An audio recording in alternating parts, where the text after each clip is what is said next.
That's what it was. Hey everybody, I'm Hob. I'm Jamie. And you're watching Dutch and Dragons. Woo, we're back. And yes, we are theoretically back. Also, quite possibly, literally back. Yes. But have you ever started a campaign or an idea and gotten, good ways into it and went, this is dumb. Why are we doing it this way? So we're back to the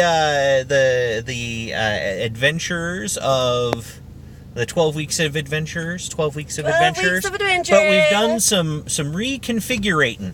That's right. Which is to say that we realized that we weren't really doing a great job with what we were doing before in its entirety. So we've changed up the questions a little bit, and we're going to get cracking on this. So, without further ado, the 12 weeks of adventure. We're on week 6, right? 7. 7. No, wait. No, we're on 6. No, 7. No, 7. We're on 7, holy crap. 7. I can't tell time anymore. On the 7th week of adventuring, my DM gave to me 7 Sorcerers Conjuring, 6 Fighters tanking, 5 Shining Paladins, 4 Warlocks pacting, 3 Rangers tracking, 2 Wizards learning, and a Druid trying to talk to the trees. Fantastic. So sorcerers are the topic of our conversation today, and we've got new questions. All right, are we ready? Tear it up. All right. What is your favorite house rule for this class? No sorcerers. No, I'm just kidding. Although sometimes I do feel that sorcerers are a little superfluous. Are they more or less superfluous than clerics? Slightly less, because they add to the superfluousness of the cleric. So, but anyhow, no, I was kind of bandying this about this idea, and it may be really, really awesome, and it might really, really suck. We're gonna have to try it out. I haven't tried it yet, but so far I think it's like the coolest way to handle the sorcerer. Yep. And basically what it does is it strips away the sorcerer points, or not the sorcerer points, but the spell slots, and bumps the sorcerer points so that they can literally use the sorcerer points to cast the spells and augment. So the idea would be that instead of having spell slots and a spell and a known spell list, they literally have access to all of it. All of the spells that are available for their spell casting level, right, and a number of spell points, and I think I figured it out, it was something like their level times 5 gives them a pretty wide range of ability. Their level times, or no, it was their ability modifier. It was their spellcasting ability modifier times 5. Right. So if you have a sorcerer that has a spellcasting ability modifier of +4, they would have the ability at level 1 to cast 4 level 1 spells. That's what it was. At level 4 spell. Well, and again, capping them at their specific level. I know. So the idea being that it would allow the sorcerer to have more spell flexibility instead of locking them into the spell slot / known spells system. However, which I think is kind of crappy to do to sorcerers. Don't use all of your points. But yeah, don't use all your points, because then you suffer exhaustion. Exhaustion sucks. So there's a downside to it. So I'm going to have to sit down and flesh it out, play test it, and see how it balances. If it balances well, I'll post it. Yeah. All right. Ready for your next question? Ready for the next question? What about you? Favorite house rule? Do you have one? I helped with that one. So yeah, I mean, that's true. It's very true. I've always liked the idea, especially with the wild magic sorcerers, that they aren't limited to spells on their own level. So it is possible for a level, 5, to cast a 9th level frickin' fireball but it takes so much out of the sorcerer that they're basically useless until they've had a long rest. Or maybe two. I don't know. I know that you don't like the idea of it, but I think that, like... I'm going to make a face. I know you're going to make a face. I know, but you don't have to DM it, so there you go. But I just think that the sorcerer doesn't have enough, oomph. Yeah, like, they have a lot of oomph. Don't get me wrong. If you do a sorcerer and you play it right, they have a lot of oomph. But yeah, I think if you're talking about meta magic and that kind of stuff, you're throwing the meta magic in there. Oh, yeah. You can get a lot of oomph out of your sorcerer. Get a lot of oomph out of but I them. get what you're saying. But they don't have that thing, that thing.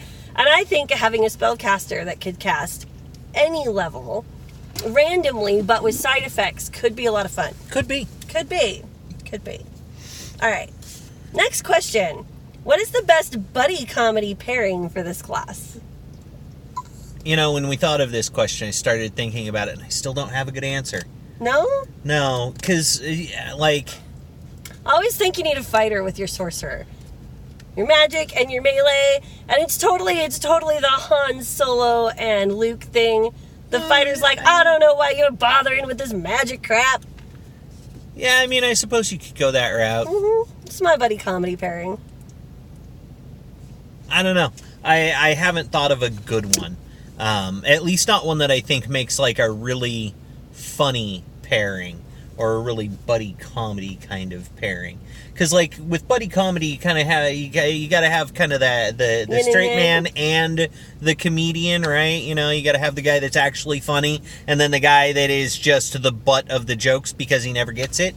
Sort of thing. And I feel like... You totally pair him with a cleric and the sorcerer's all, anything you can do, I can do twice! Yeah, I don't know about that. That's just sort of cheesy. But moving on. And you hate clerics, so that's fine. Superfluous. How can you help a player be successful with this class? Ooh. So, I'm always going to say that a player can be successful with any class so long as they really understand the class.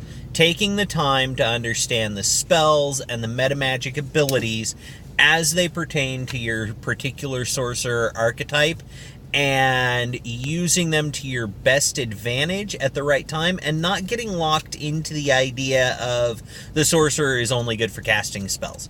Because I've seen that end up being the detriment of a lot of players.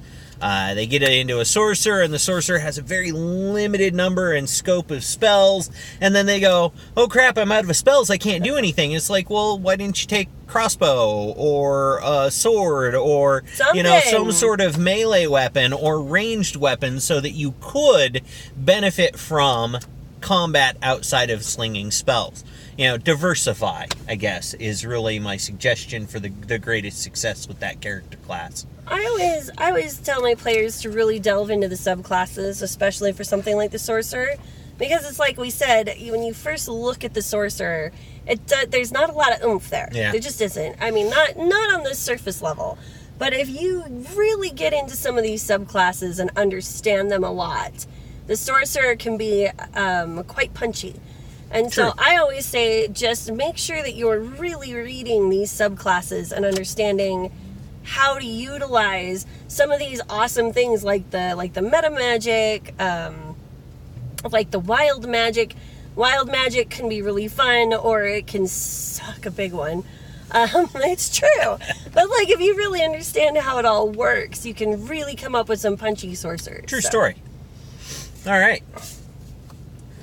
What player personality would get the most out of this class? Now, anyone can play any class, but this is just something that we've observed over a long time. I find people who have a good sense of humor tend to get a lot out of sorcerers. People with a good sense of humor. People who have... this is going to sound really weird, but people with attention difficulties will get a lot out of playing the sorcerer, because there's because of the versatility of the subclasses, you can get a lot of value. You can get a lot of mileage out of a sorcerer. Yeah, and there's a lot going on but without too much going on. Yeah, it's the right amount of going on to keep them occupied without distraction. Right. I think that's a true thing. What challenges does this class bring to the table? Oh, man, so there are a few things. A couple of the subclasses include abilities that give them, like, just ridiculous... I mean, like, sprout wings and get fly speed. Give your party fly speed.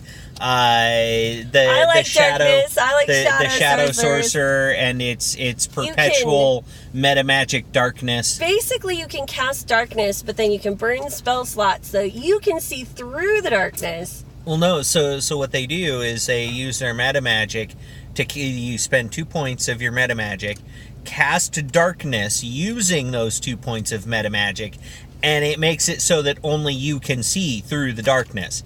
So nobody can see you, but you can see everybody.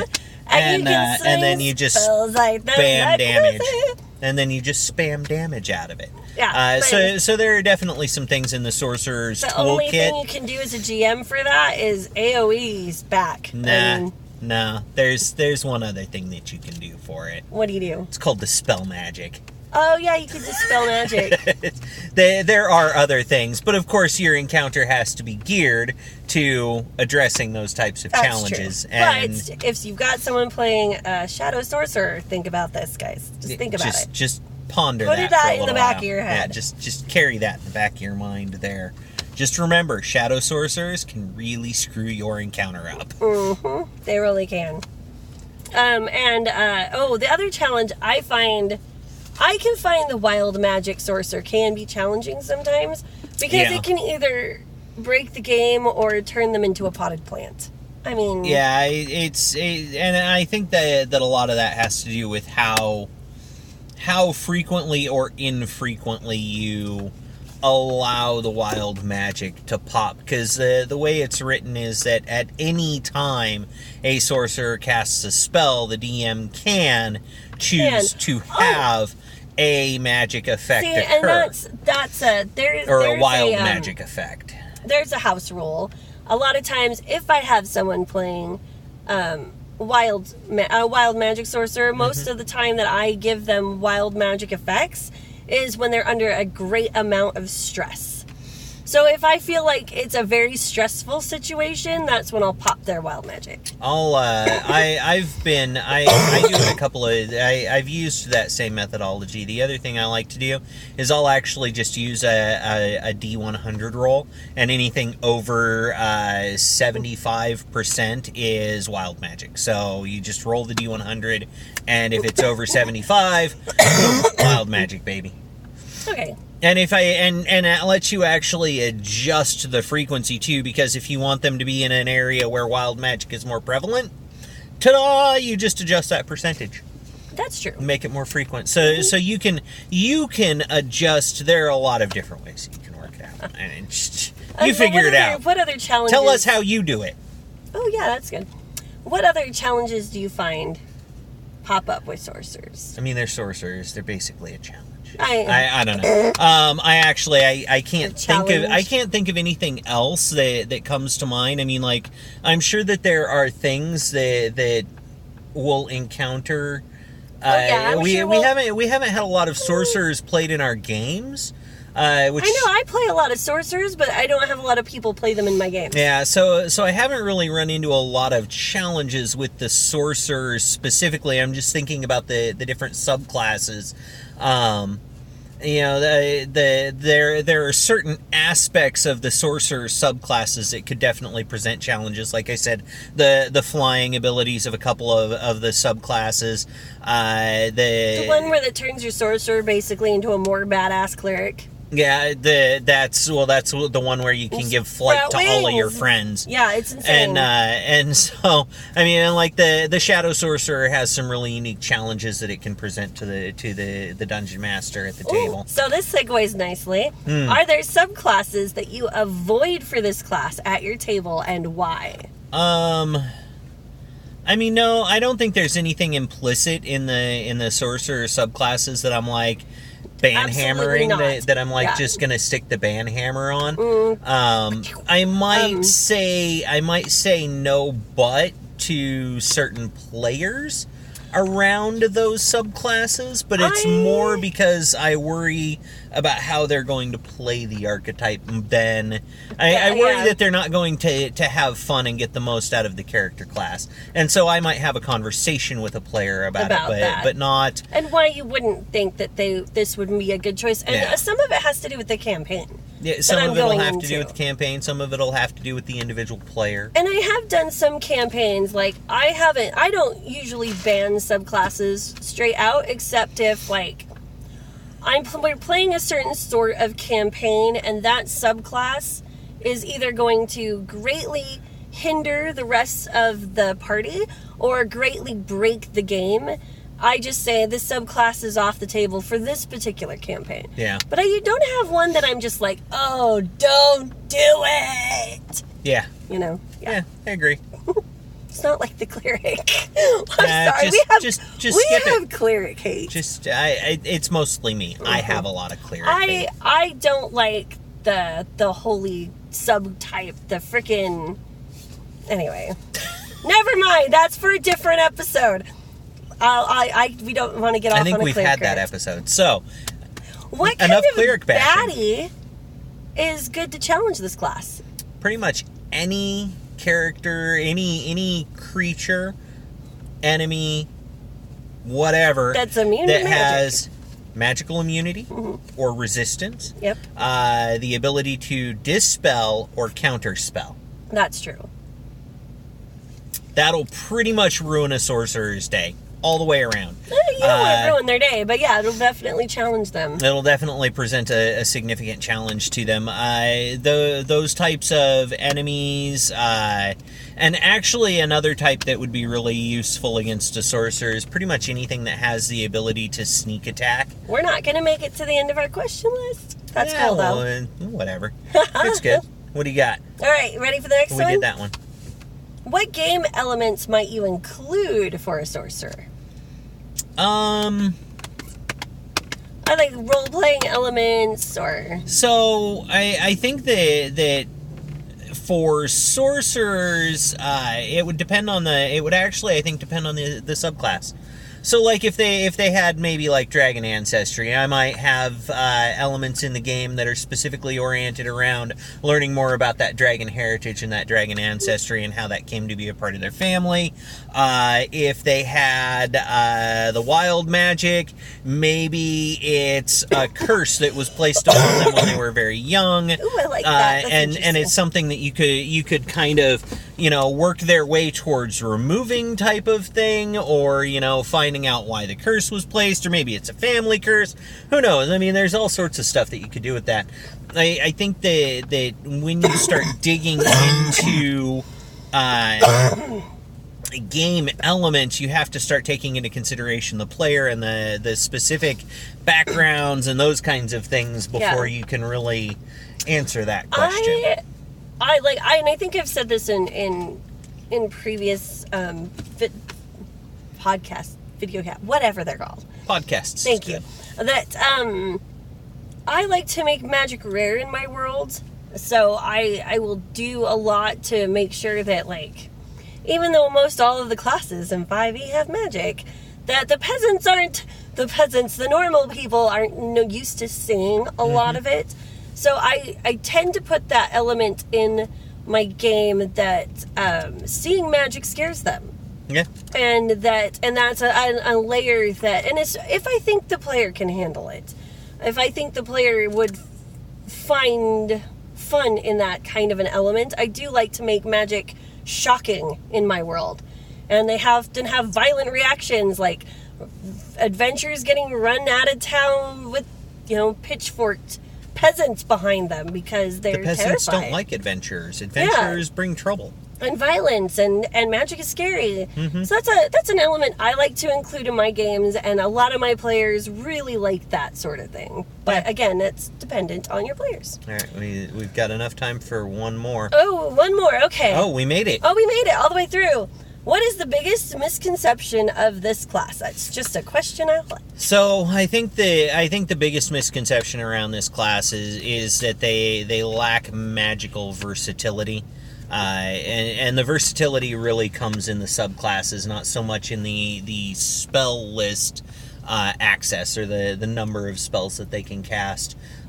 Just because of the raw spell slots that they have. You take meta magic and combine it with the subclasses, and it gets really interesting very quickly. I agree. I think the other biggest misconception is something that you touched on, which is if you're a sorcerer, you're going to stand in the back of the bus and sling spells. Yeah. Which that is a big part of what you're doing, but there's more. You can put more dimension into a sorcerer. And I think you can actually drop that onto almost any spellcasting class. Yep. As a misconception that you have to stand at the back and sling the spells and that's be all all back you're of the doing. bus and shit. So anyhow, that's all we have for today. We thank you very much for joining us. Yep. And if you have any questions or comments, you want to give us suggestions below, do that in the comment thing down there. And if you like what we're doing, please click the subscribe and the bell so that you get notifications about the next video. And other than that, did I cover everything? To do. Did I cover everything? Yeah, you did. Great. Have fun storming the castle.